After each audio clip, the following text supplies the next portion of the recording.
that is 60% of energy still comes from coal-fired power stations. Now, the people I'm talking to today, that we get to talk to, are ones who have a great deal of insight into it. I'm very honored that we have the president of the State Grid Corporation of China, which is the largest utility in the world, and that is President Zhang Zigang, who is joining us from China. President Zhang literally lights up the streets of China. And also joining us from China is Professor Zunni. He is the Chief Manufacturing Officer of CATL. Now, for those of you who don't know what that is, you should be ashamed, because they are the largest producer of batteries for electric vehicles in the world. And China has more than half of all the electric vehicles in the world. So this is the person you want to pay attention to. And this is also, CATL also supplies a company that all of you, I'm sure, know, and that is Tesla.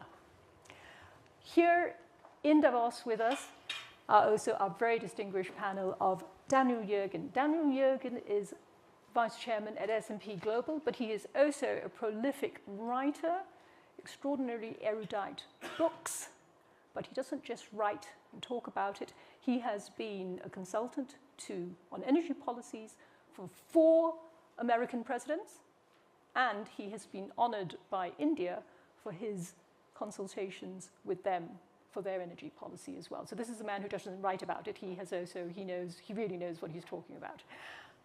Last but absolutely not least, Elizabeth Gaines. I will be very biased to say that she's my favorite. Elizabeth Gaines is the CEO of Fortescue Metals. Now, Fortescue Metals is an absolute titan when it comes to iron ore mining. And they have had decades of connections with China, decades of supplying Chinese manufacturing. Now they are shifting, and they are also looking at decarbonization and green hydro and green hydrogen. But I promise Elizabeth Gaines that I will not steal her thunder, and instead we will move towards talking about this panel. Now, I'm going to kick off by talking about how China is going to manage this change into renewables when so much of it is really still anchored in coal-based power stations. How is China going to achieve its climate change goals when this happens? So President Zhang is doing this on a scale that pretty much I think none of us can compare with. In fact, what he is doing is unprecedented. So President Zhang, would you like to tell us a little bit about how do you think that it's going to, how you're going to handle all of this?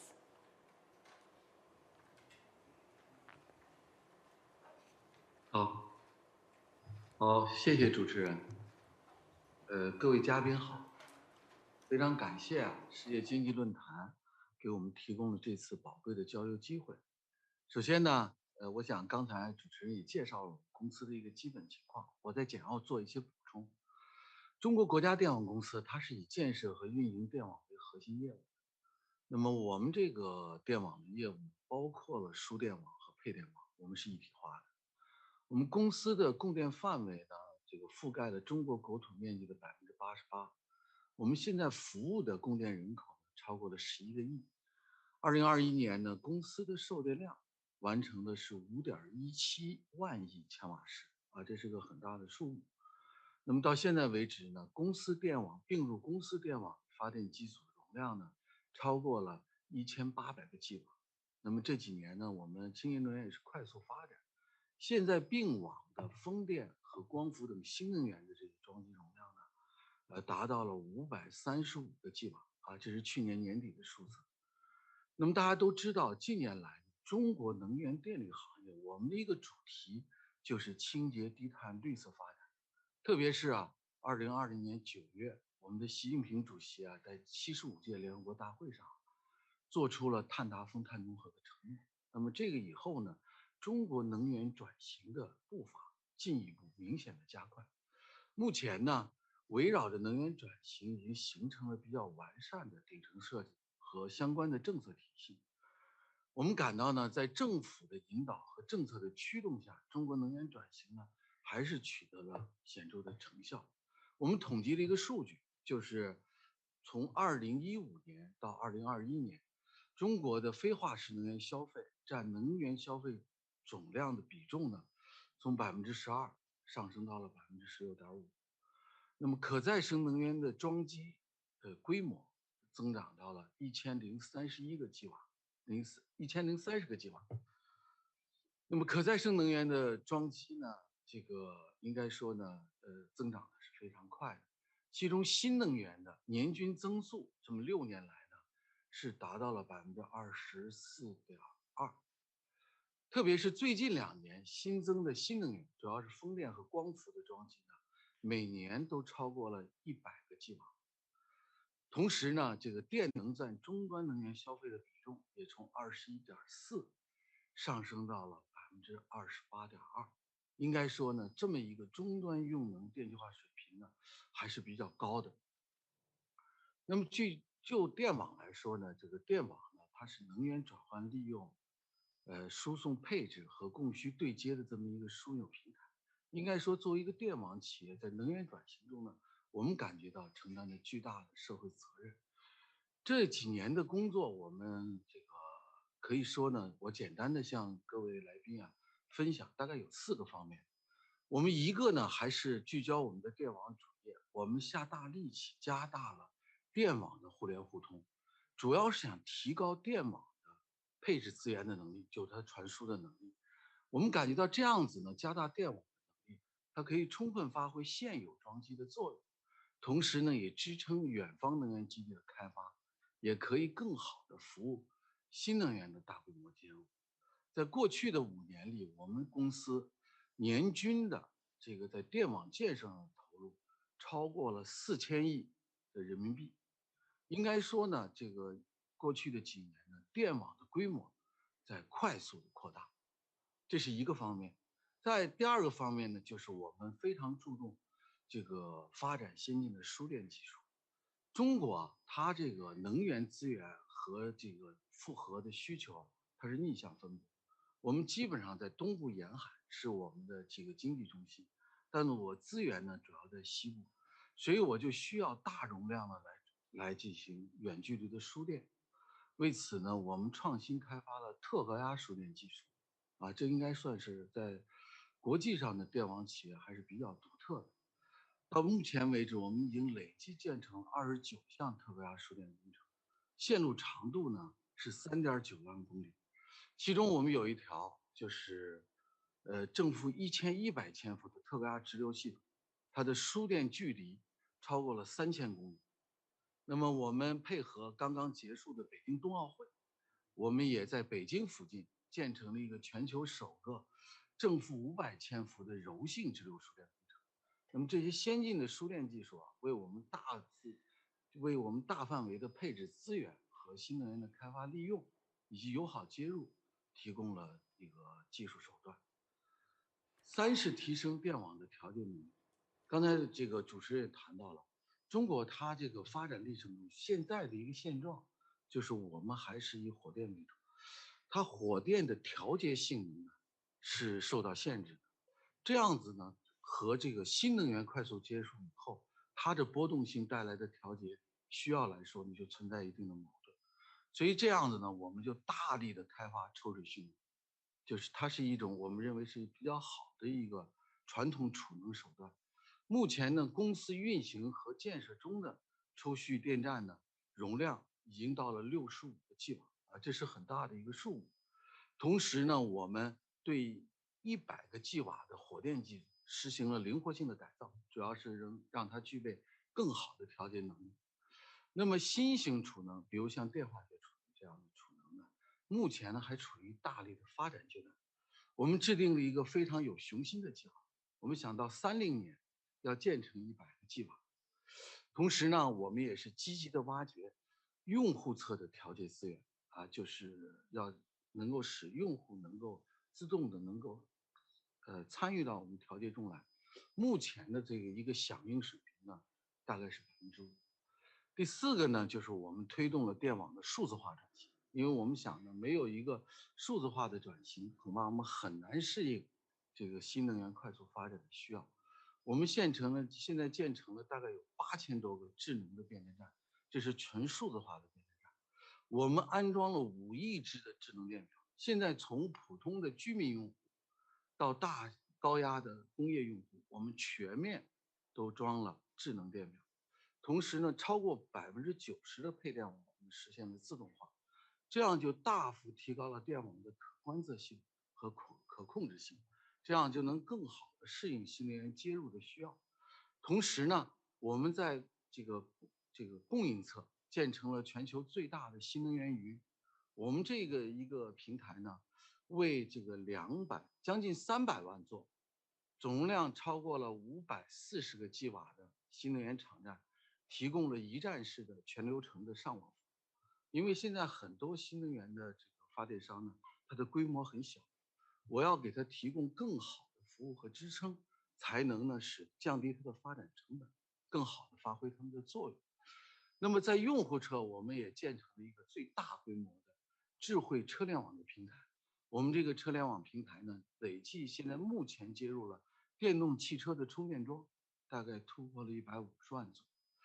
总的来说，现在我们为了适应转型的需要，从电网企业来说，我们通过加快建设和转型，已经建成了一个世界上电压等级最高、新能源并网规模最大、资源配置能力最强的一个电网。那么以上呢，就是我们为了适应转型已经开展的一些工作情况。谢谢主持人。Now, we don't want to go completely into only electric vehicles, but I think that President Zhang has already raised some very, very interesting questions. So I'm going to throw this immediately out to the audience and say, how many of you are driving an electric vehicle at the moment?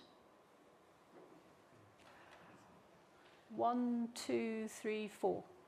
So I would say that probably constitutes less than 5% of the persons sitting here in this room. So now I'm going to look at Professor Denis, where CATL produces so many of the batteries. Do you think that we all ought to be driving many more electric vehicles? And what would happen, though, if all of us, everybody in this room, converted to driving electric vehicles? Because suddenly we would be all plugging in to a grid that is still fueled by fossil fuels.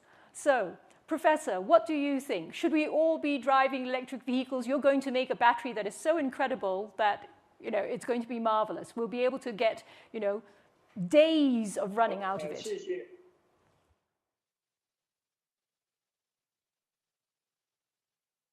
好，谢谢主持人，各位参与者，大家早上好。我也首先讲一两句关于这个宁德时代。宁德时代是为了全人类新能源转型而形成的一个创新型的高科技企业，也的发展历史也非常短。那么正好宁德时代本身在初创之期就有一个定位，就是为全世界全人类在新能源事业做一番卓越的贡献。那么基于这种的定位，其实宁德时代所从事的业务包括了就是取代传统的这种化石能源，包括移动应用，包括固定式的储能等等。那么基于这个定位，那宁德时代也是随着这个整个新能源汽车的整个市场的发展而得到了快速的发展。就刚才主持人问的，在场的各位听众们，可能只有5%或者不到10%的人拥有新能源汽车，但是在中国市场，这个因为首先从国家要实现双碳的这个目标的大力的推动整个的新能源产业的转型从各个方方面面，其实在中国已经在新能源汽车有个飞速的发展。从21年，从这个新能源销量已经销售了350万辆新能源汽车，包括今年2022年第一季度，这个也是持续的发展。虽然整个1月份到4月份整个汽车销量同比有所下降，但是新能源汽车的产能反而增了1倍多。那么目前来讲，在中国市场上1季度的这个销售来看，新能源汽车已经渗透率达到了20%。那么从全球各个主要国家、主要市场政府所颁发的各个新能源汽车的规划，我觉得到2030年，最迟到2035年，可能燃油车再不会在市场上有新的燃油车进行销售。所以我觉得这个趋势已经发生了。那么关于主持人问的，那么既然这个现在的目前的整个的全世界的能源结构还大部分依赖于这种化石原料来作为发电，那你光搞使用端其实也不够，所以宁德时代也除了在使用端创新研发产品，我们在它的整个发电端，包括输电端也大量的投入我们的研发开发我们的产品。所以在前面这个张总经理介绍的，在这个整个在像中国这个市场上，整个的能源从以传统的火力发电为主的能源结构转向由新能源为主导的新型电力系统。在这种形势下，风力发电、光伏发电，包括水力发电，甚至核电都会得到大量的发展，是多元化的一种新型的绿色的可再生的能源在发生。那么从这种新型的可再生能源的大量的发展，实际上对传统的电网有很大的冲击。首先它的不稳定性、安全性等等，所以在这种情况下，不管是光伏也好，风力也好，因为它的间歇式发电模式对整个电网的冲击巨大，那么需要有大量的储能系统来稳定这个产生的电。另外刚才张总经理介绍的，在中国这么一个市场，大量的可再生能源在西部，但是用电都在东部沿海。那么巨大的西电东输这个需求里头，中国已经做了很多的特高压输电。在这个过程中，同样的要扩容、要稳定整个电网的运行，也需要大量的储能系统来稳定、调频、调峰。在这种情况，实际上从宁德时代来讲，我们不光是在用户端，在新能源汽车方面研发产品，我们在发电端、在输电端甚至变电端也会有巨大的投入，希望为整个人类的新能源事业做一番贡献。I think that very many of us will sometimes think that it's perfectly possible for all of us to have electric vehicles everywhere. But I will just ask Elizabeth about her use of electric vehicles. By the way, also, one of the things is that Fortescue Metals uses a tremendous amount of energy for transportation. But do you drive an electric vehicle, Elizabeth? Well, I don't, Lynn. I must confess to that, but mainly because in Western Australia we don't have any recharging infrastructure, and if I had an electric vehicle, I'd be plugging into a grid that's fueled by fossil fuels. And we've just had a change of government in Australia over the weekend, largely because of the lack of ambition on climate policy, and that's been a clear message from the people of Australia. So hopefully we'll see more advancement, and that will encourage more of us to adopt electric vehicles. But I think electric vehicles is one aspect of dealing with emissions, but more broadly, and if I look at it from a heavy transport, those hard to abate sectors, we strongly believe that green hydrogen will have a significant role to play in the future of the heavy transport sector. We're investing in the decarbonisation of our mining operations, and maybe just to give that some context, our Scope 1 and 2 emissions, and we're the 4th largest producer of iron ore globally, are just over 2 million tonnes of CO2 equivalent. But our Scope 3 emissions, and we sell over 90% of our product to China, at 252 million tonnes of CO2 equivalent. So we're tackling that decarbonisation, both for our iron ore operations, and we have a target to achieve carbon neutrality by 2030, but we have a very ambitious Scope 3 target to achieve carbon neutrality by 2040. Now, clearly, China has a goal of 2060, But by setting a target of 2040, we're effectively saying that we see the steel industry in China decarbonising by 2040. And we're finding very strong engagement with our customers. Green hydrogen will be a vital element in that, because we can, by producing green iron, we can bypass the sintering process, we can produce green steel, and we're working very closely on that technology and innovation with our customers in China. And the steel industry in China represents about 9% of total emissions in China, so it's a very important part of the decarbonisation of China. So whilst we obviously applaud setting a goal of 2060, we actually think there's a real opportunity to bring that forward, and it could be as much as 2 decades earlier. But getting back to that heavy transport sector, we're working on green fleet technology, and we're looking at green ammonia, green hydrogen. Obviously, solar and wind will have a part to play in the production of green hydrogen and green ammonia. But if you think about the shipping industry, and we ship obviously our product to China, if shipping were a country, it'd be the 8th largest emitter in the world. So we have to address some of these other transport sectors that aren't going to be dealt with through batteries or electrification. And we're doing that through the advancement of technology, both in green ammonia and green hydrogen, a very important part to play in that decarbonisation globally.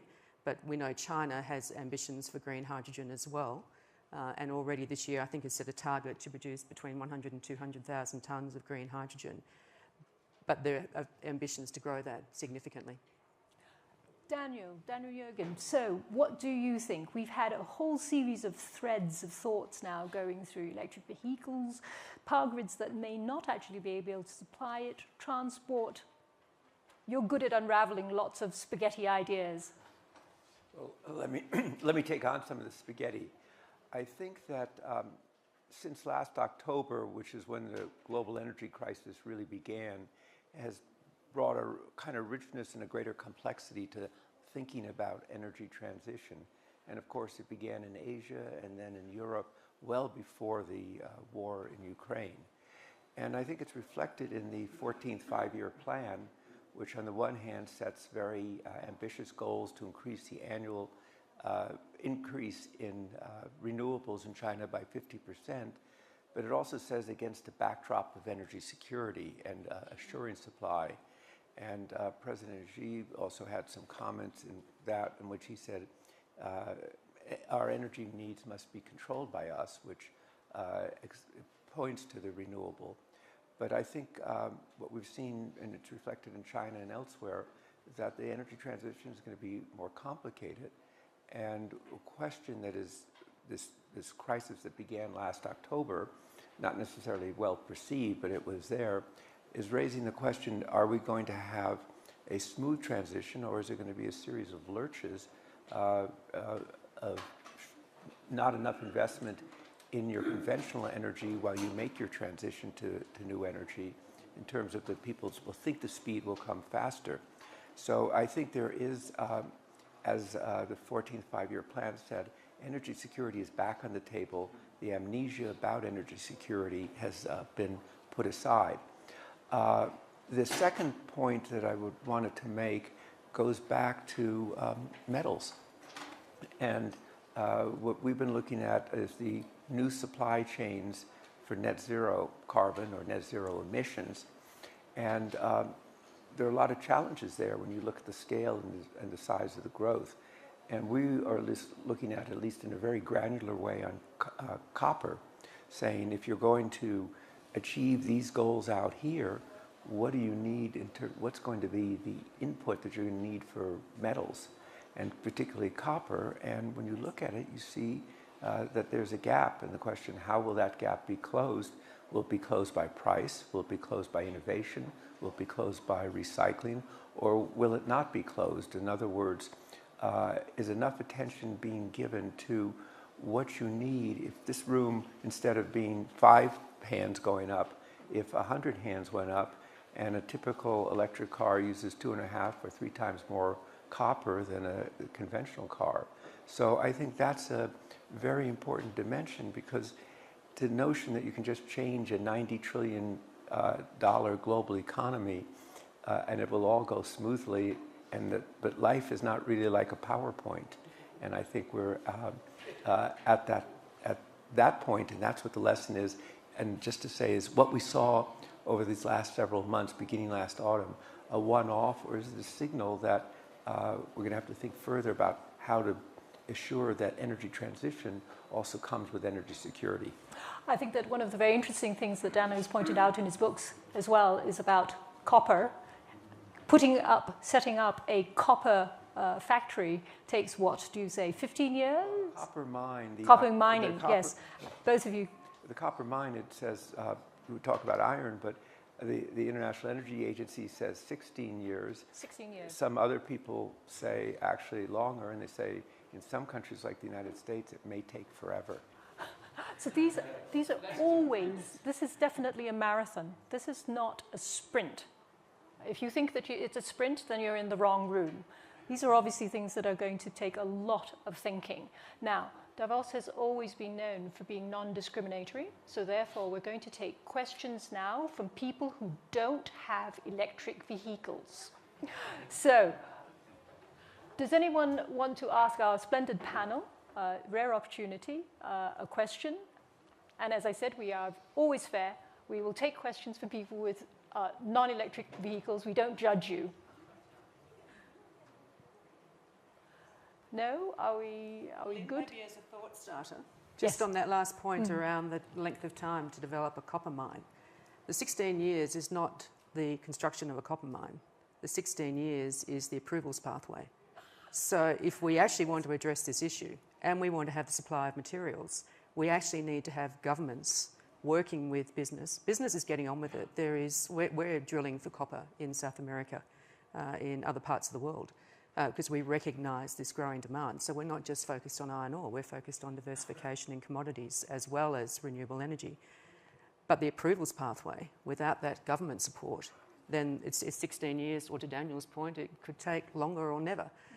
So this is, and I agree with Daniel, we either have to find ways where we can have a smoother pathway to meeting this growing transition, or we're going to have a few missteps along the way because the supply won't be there.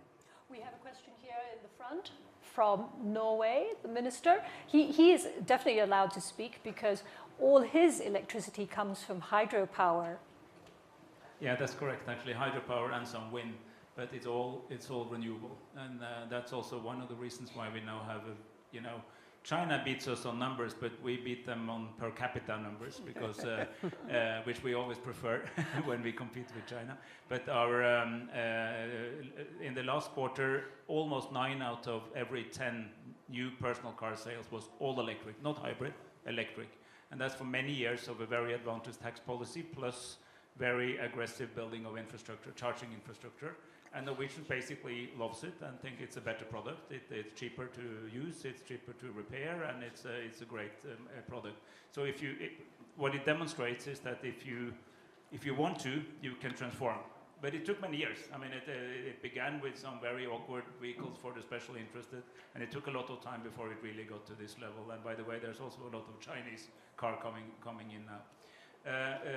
But my point is, of course, it was easier for us because our electricity was already green, because it only helps you partly if your electricity is coal. But I still think we should decouple the two, because you should go for changing the use regardless of the energy source, and then you should in parallel change the energy source.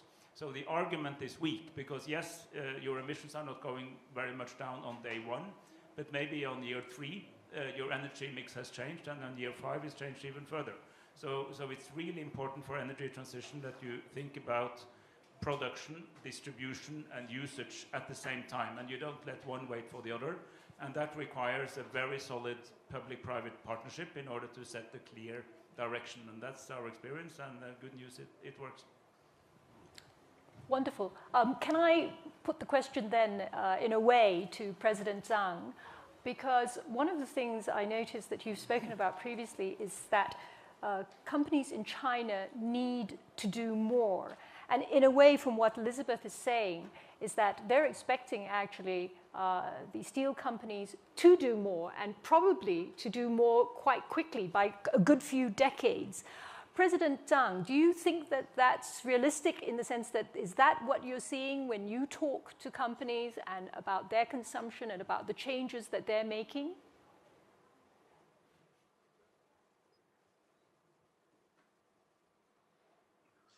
是我们是这样子啊，这几年的这个实践中，我们感觉到，实现这个绿色转型啊，实际上是个系统工程啊，它不光是集中在这个能源的生产环节，也要这个把重点放在能源的消费环节，所以我觉得它需要各行各业的共同努力啊，需要政府企业这个大家一起的工作。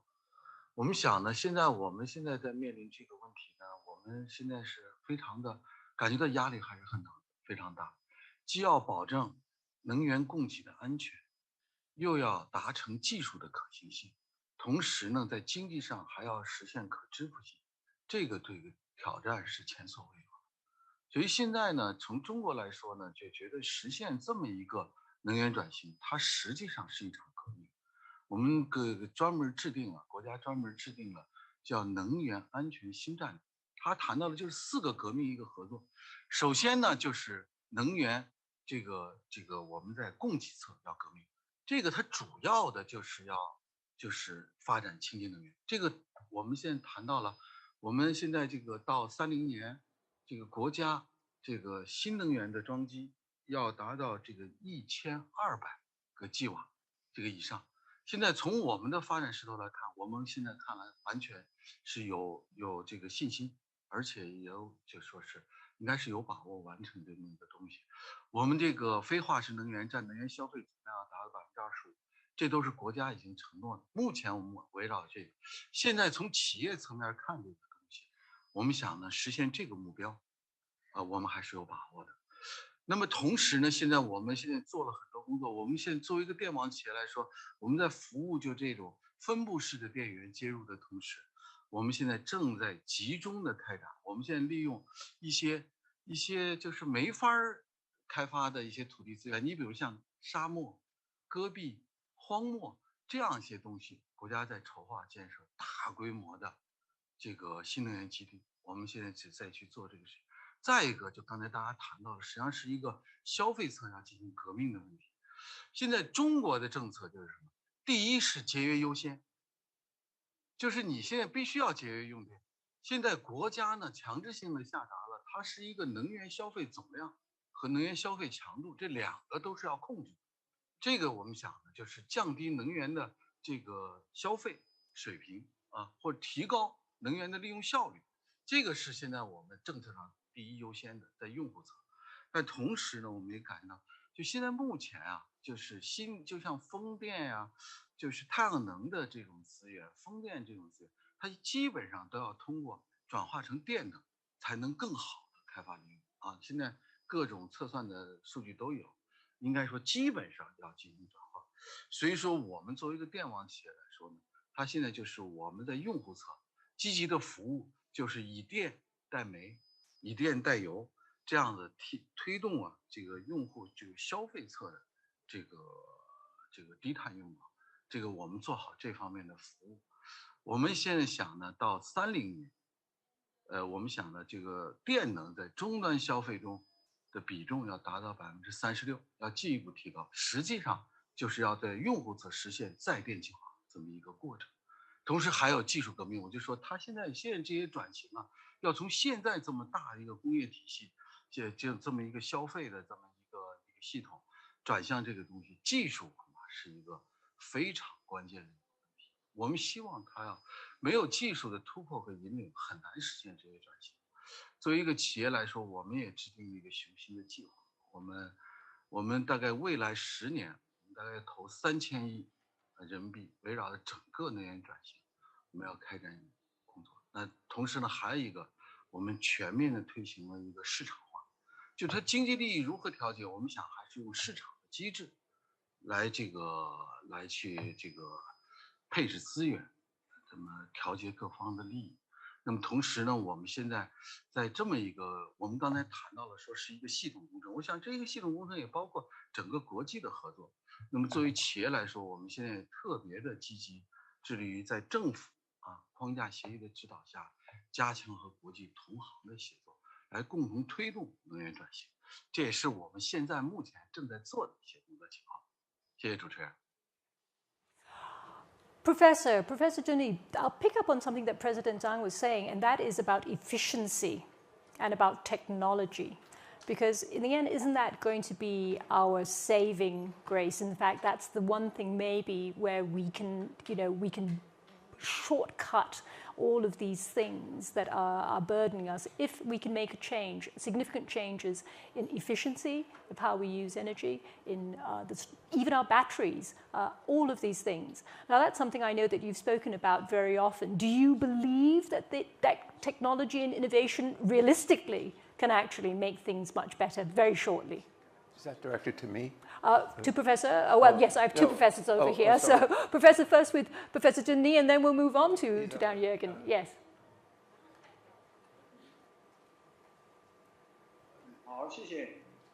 确实要实现整个这个能源转型，我完全同意前面张总经理的这个观点，它是一个系统工程，希望方方面面的协调合作，来共同达到这个碳中和这个全球的目标。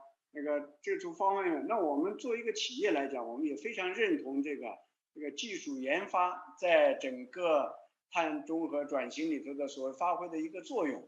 那我们从自身来讲，我们宁德时代从本身的从我们的整个制造工艺、我们的原材料的使用、我们的整个后续生产制造等等方面，用了非常多的技术创新，从各种的新型材料的挖掘，比方说我们去年在全球首先发布了这个钠离子电池，这个本身也是对这种资源的一种更合理的使用，降低整个转型的成本。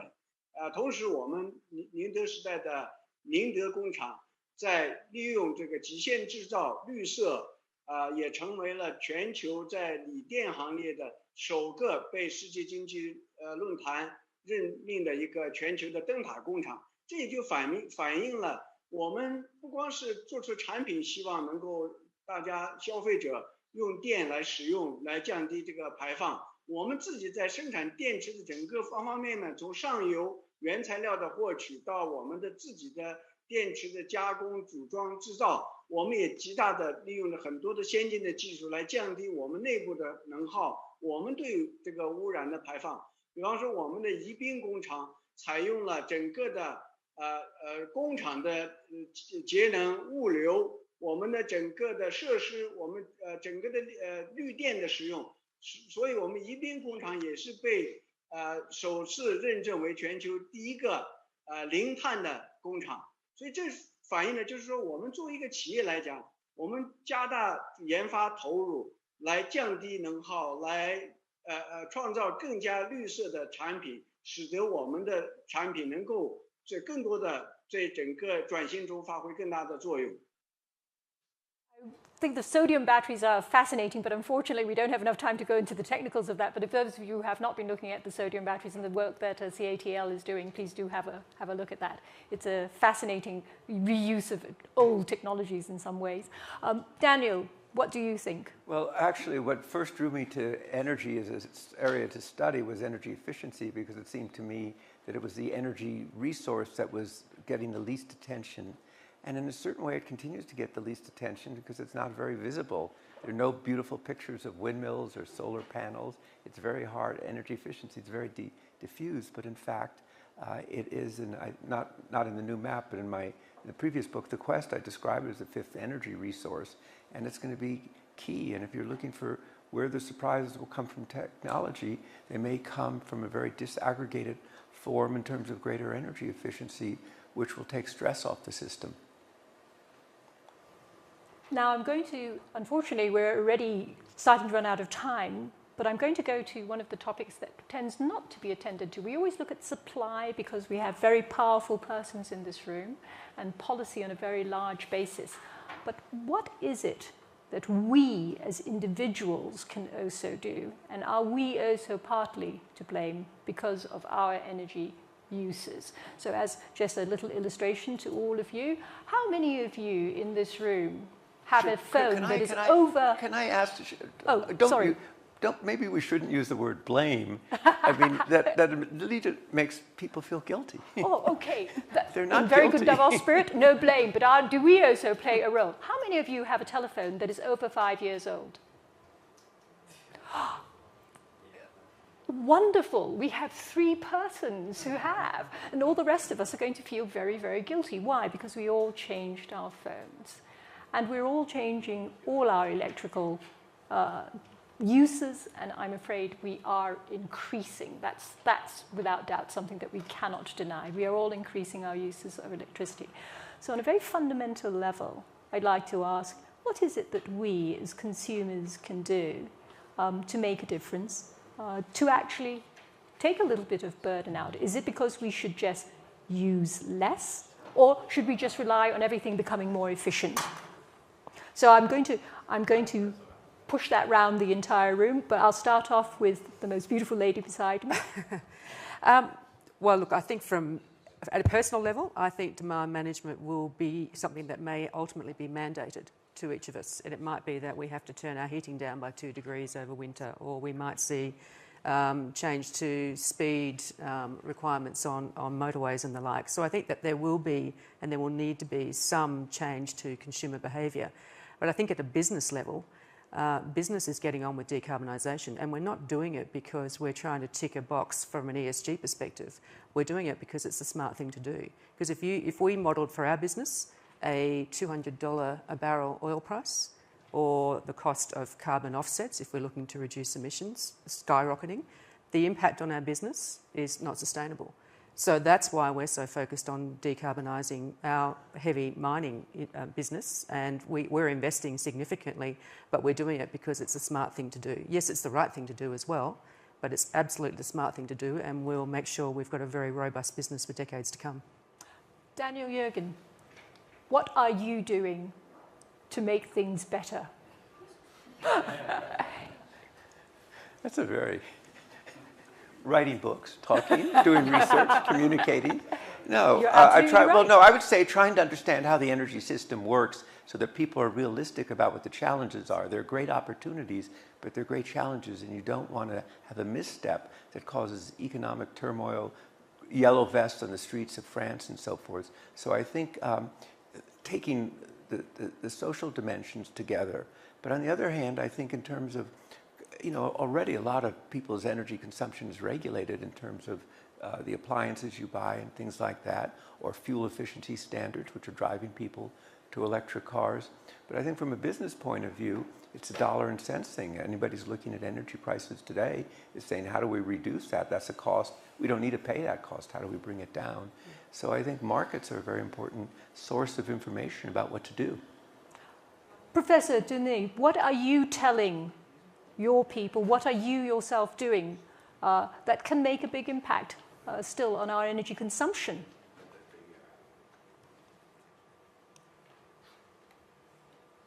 我觉得每一位消费者都改变自己的消费行为。那么，我觉得我们宁德时代也不断的扩展，可以使用电力、清洁能源的方方面面，不光简单我们前面想到的汽车，其实各方面的应用。包括一些农村，包括一些边远地区，给他们能够有机会能够使用。我觉得这也是一种非常好的，让每个消费者有机会能够使用到最清洁的能源。当然，我非常同意前面Jürgen教授讲的，就是降低个人的使用，也是每个人都可以做一份贡献。那我本人也是开个新能源汽车，我也从我做起。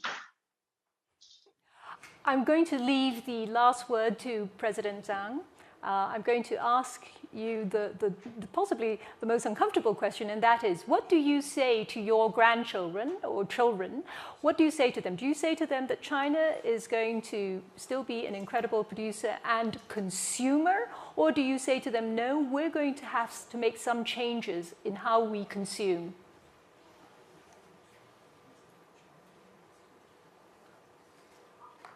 应该说这样子，就是实现能源转型啊，清洁低碳发展，应该说在中国是有共识的。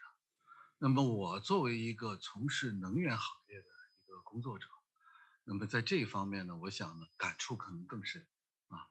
刚才几位嘉宾也谈到了，就是可能作为个人来说，我们要从改变个人的这个消费习惯啊，就是从个人做起，促进这个低碳啊、节能啊，去改变、去服务我们这个社会的这个低碳转型。那么可能作为企业来说，特别作为我们电网企业来说，我们也在发挥我们这么一个网络型啊、枢纽型的作用，在为无论是企业也好，无论是这个消费者个人也好，他的这个整个的消费转型啊，低碳的这么一个行为，去提供更好的服务。我们相信啊，我想呢，就是能源转型、清洁低碳发展，恐怕是我们共同的责任啊。我们也愿意和大家把这个工作啊共同的推进啊。那谢谢啊。Thank you very much. I would like to thank my excellent panel, and I hope that all of you will do a very green thing with me now and to raise the temperature of this room, not by an electrical thing, but just by putting your hands together and clapping for this very excellent panel. Thank you, ladies and gentlemen.